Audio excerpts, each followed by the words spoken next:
Site पे जाएं और NDLS पैन खोल लें। NDLS पैन खोलने के बाद देखिए पैन कार्ड करेक्शन पे आप जाएं और ये देखिए लिखा हुआ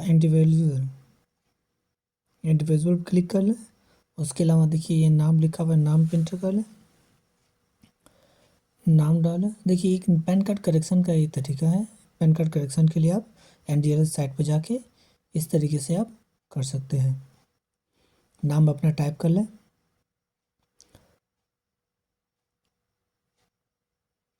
जिन फ्रेंड्स ने मेरा चैनल सब्सक्राइब ना किया हो, अब चैनल सब्सक्राइब कर लें और लाइक भी कर लें।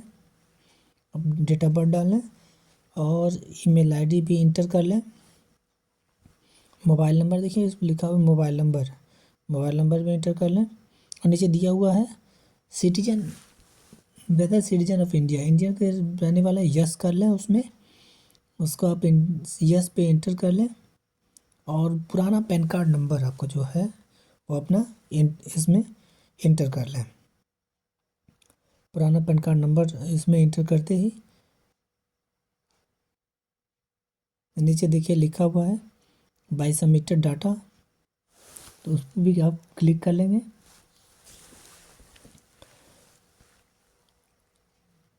पैन कार्ड करेक्शन करने का ये सिंपल तरीका है, स्टेप बाय स्टेप। आप इस वीडियो को ध्यान से पूरा देखें। लास्ट में इसको पेमेंट करने के बाद एक OTP भी आती है आधार पे, उसको भी मंगा लें।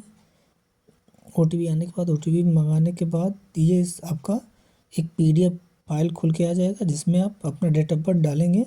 तो आप उसको डेट ऑफ बर्थ जैसे ही आप इंटर करेंगे तभी आप ये ओपन हो जाएगा। ओपन होने के बाद वो फाइनल हो जाएगा। हम फिर से हम आ जाते हैं यहाँ पे शुरुआत पे। देखिए रजिस्ट्रेशन के लिए रजिस्ट्रेशन आप सबमिट कर लें तो 30 दिन के अंदर इस टोकन को आप यूज़ कर लें। मतलब ये आपका फॉर्म जो है इसको पूरी तरीके से पैन कार्ड फॉर्म भर लीजिए। तो आप नीचे यहाँ दिखा हुआ है कंटिन्यू फॉर पैन एप्लीकेशन, तो आप इस पैन को कंटिन्यू पे क्लिक करके आप इस पैन को आगे बढ़ा सकते हैं। तो आप अब क्लिक करें। क्लिक करने के बाद जैसे हम देखिए क्लिक किया तो ये हमने क्लिक करते ही आपका, अगर आप क्लिक नहीं करते हैं तो आप टोकन नंबर डाल के भी आप लॉगिन कर सकते हैं। अब देखिए ये हम क्लिक किया तो ये आ गया। ये आने के बाद देखिए आप लिखा हुआ है submit digitally through eKYC e PAN.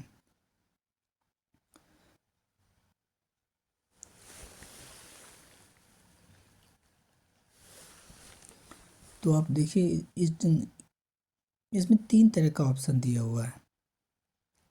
दिया हुआ है digitally submitted digitally through eKYC e PAN और बगल में दिया हुआ है सबमिट स्कैन इमेज थ्रू। मतलब आप पहला ऑप्शन का मतलब ये होता है कि आप इस आधार का ही जो आप फोटो साइन लगा हो वो आपका फ़ोटो आपका उसमें आ जाएगा।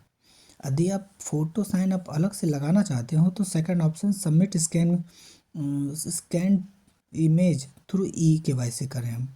ठीक, तीसरा ऑप्शन है फिजिकली डॉक्यूमेंट द्वारा भरें। तो हम दूसरे को ही प्रोटेक्ट करेंगे कि दूसरे वाला ऑप्शन ये सही है कि हम फ़ोटो अपना नया लगा के साइन अपना लगा के आप eKYC के थ्रू भर सकते हैं। तो सेकंड वाला हमने चूज़ कर लिया है और नीचे आ जाइए। सेकंड वाला चूज़ करने के बाद देखिए इसमें लिखा हुआ है fees physically pan card requested, ये लिखा हुआ है फीस एप्लीकेबल यस, और एक लिखा हुआ दूसरा फीस एप्लीकेबल नो। तो आप फीस एप्लीकेबल नो को नहीं क्लिक करेंगे, फीस एप्लीकेबल यस करेंगे। यस करने के बाद फीस, क्योंकि फीस जमा करना ज़रूरी है। और नीचे आएंगे, नीचे देखिए लिखा है आधार नंबर ओनली फॉर इंडिविजुअल और आधार नंबर डालना है, वो भी लास्ट के 4 डिजिट। आधार में देख लीजिए आपका 12 डिजिट होता है, तो 12 का लास्ट का 4 डिजिट आप इंटर कर लेंगे। उसके बाद नीचे आएंगे तो आप अपना नाम इंटर कर लेंगे। आधार पे नाम छपाई होगा आपका। और नीचे आएंगे श्री, अपना जो भी होगा श्री डालने के बाद नाम देख लीजिए। नाम आ गया है तो कोई दिक्कत नहीं है, नाम नहीं आया तो अपना इंटर कर लेंगे। डेट ऑफ बर्थ देखिए ये आ चुका है पहले से ही। अब इसमें देखिए लिखा हुआ है you have a other name, मतलब एनी अदर नेम अगर नाम है तो आप यस करके उसको फिल कर सकते हैं, नहीं है तो नो कर दीजिए। जो करने का अगर नीचे लिखा है where mother is single parent, अगर आप जैसे कुछ लोगों के पिता नहीं रहते हैं तो उस एवज में आप अपने माता का डिटेल डालने के लिए आप इसको यस करेंगे। यस करते ही पिता का नाम ना डाल के माता का नाम आप एंटर कर देंगे, ठीक। और जो पिता का नाम है वो अपना पिता के नाम से भर सकते हैं। अगर आप चाहें माता का नाम तो माता के नाम से भी भर सकते हैं। अब इसको भरने के बाद नेक्स्ट क्लिक करेंगे। नेक्स्ट देखिए क्लिक करते ही ये लिखा हुआ है please tick on this applicable, जिस एप्लीकेबल पे आप हैं उस पर टिक कर सकते हैं। तो अब देखिए इसमें लिखा हुआ है सैलरी है, आप सैलरी बेस वाले हैं तो ये डाल दें। दूसरा देखिए इनकम बेस वाला है तो आप इन सबों को छोड़ दें। अब लास्ट वाला है नो इनकम, वो क्लिक कर लें। स्टूडेंट के लिए ये नो इनकम वाला ही है। अगर आप गवर्नमेंट एम्प्लॉय और सैलरीड हैं तो आप उस सैलरी वाले को भर सकते हैं। अब नो इनकम डाल के अब ये लिखा हुआ है रेजिडेंस या ऑफिस, तो आप ऑफिस एड्रेस ना डाल के रेजिडेंशियल एड्रेस ही रेजिडेंशियल पे ही क्लिक करें। उसे क्लिक करते ही आप अपना एड्रेस इसमें फिल कर लें। रेजिडेंशियल एड्रेस जो आपका है, आधार में जो एड्रेस लिखा होगा वही आपको इसमें फिल करना है। अगर आप आधार से मिलते जुलते नहीं फिल नहीं करते हैं, अगर अदर एड्रेस डाल देते हैं तो आपका पैन कार्ड आपके पास नहीं पहुंचेगा, ये रिजेक्ट हो जाएगा।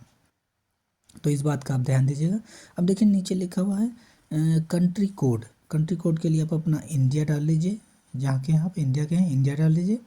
इंडिया के बाद आगे लिखा हुआ है एसटीडी कोड, तो इंडिया का एसटीडी कोड 091 होता है। तो आप उसको सिलेक्ट कर लेंगे, इंडिया इसमें सेलेक्ट करेंगे, दूसरे में एरिया में 091 सेलेक्ट कर लेंगे और तीसरे में अपना मोबाइल नंबर लिख लेंगे। अब नीचे आ जाइए, देखिए इसमें लिखा है रिप्रेजेंटेटिव, तो ये होता है माइनर वालों के लिए, जो 18 साल से कम की आयु होती है उनके लिए होती है। वो इसको अब यस करके भरेंगे एड्रेस। अगर आप 18 साल से कम के नहीं हैं, 18 साल से ऊपर के हैं तो आप इसको नो डाल देंगे। नो डालने के बाद अब इसको नीचे नेक्स्ट करेंगे। नेक्स्ट करते ही देखिए अभी एरिया कोड आ गया है, तो आप एरिया कोड आ गया है और ये एओ नंबर आ गया है, एरिया कोड और एओ नंबर सब आ गया है, तो आप इसको छोड़ देंगे। अगर नहीं आता है तो आप गूगल में सर्च मार के अब अपना निकाल सकते हैं, तो वैसे ही आ जाएगा। अब नीचे देखिए इंडियन सिटीजन पे क्लिक कर लें। इसमें कई ऑप्शन दिया हुआ है, एनआरआई, डिफेंस और गवर्नमेंट कैटेगरी, तो आप सब छोड़ के आप पहला ऑप्शन चुन लेंगे और पहला ऑप्शन चुनने के बाद अपना स्टेट आप इंटर कर लें। उसके बाद आप सिटी अपना गोरखपुर डालें जो आपकी सिटी है और अपने एरिया का नाम डाल दें। नेम डालने के बाद देखिए आगे लिखा हुआ है FETCH फेज लिखा हुआ, फेज को आप क्लिक करें। क्लिक करते ही आपका चॉइस जो है एरिया वो सेलेक्ट हो जाएगा। अब उसके बाद नीचे आ जाए,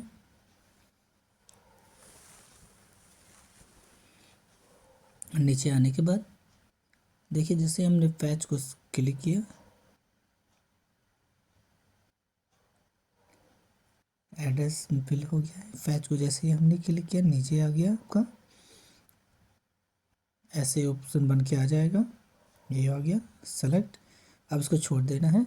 आप इसको नेक्स्ट क्लिक करिए। नेक्स्ट क्लिक करने के बाद आगे देखिए अब ये मांग रहा है प्रूफ ऑफ आइडेंटिटी, तो आइडेंटिटी प्रूफ में देखिए कई एड्रेस में लिखे हुए हैं, ड्राइविंग लाइसेंस है, मतदाता पहचान पत्र है, सर्टिफिकेट है, पासपोर्ट है, आर्म लाइसेंस है।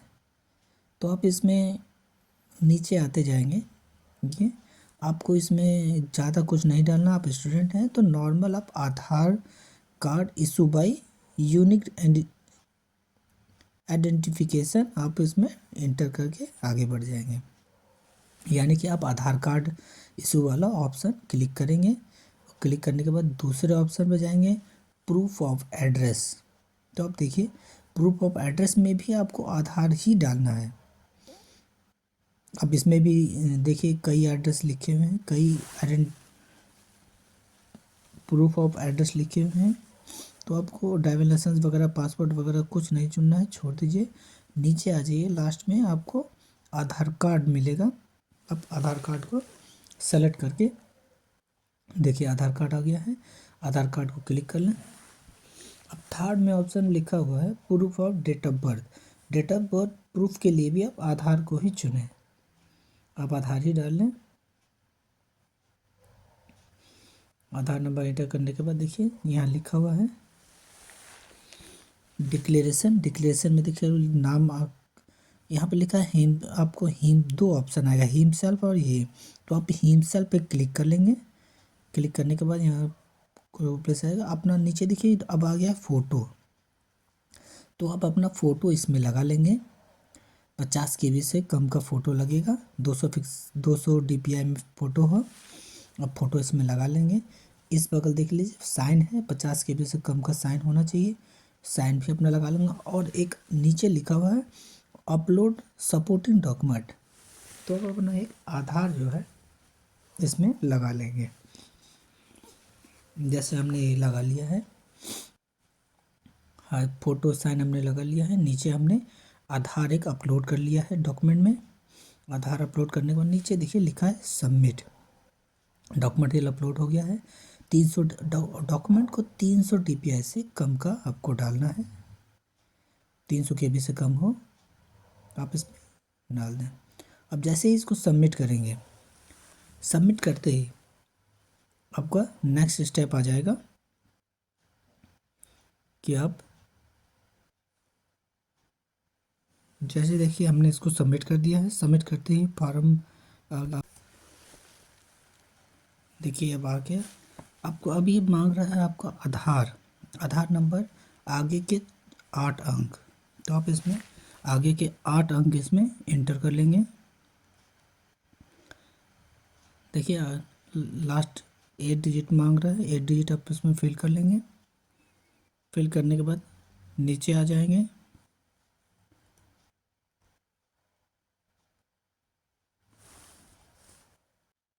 नीचे आइए, देखिए नीचे अब सब फिल किया हुआ है। आप इसको चेक कर लेंगे दोबारा कि मेरा ये फॉर्म सही है कि नहीं। अब नीचे आ जाइए, नीचे आते ही फ़ोटो आ जाएगा। फ़ोटो करने के बाद आप सीधे सबमिट करेंगे। सबमिट करते ही आपका ये बन जाएगा और पेमेंट करने के बाद फाइनल हो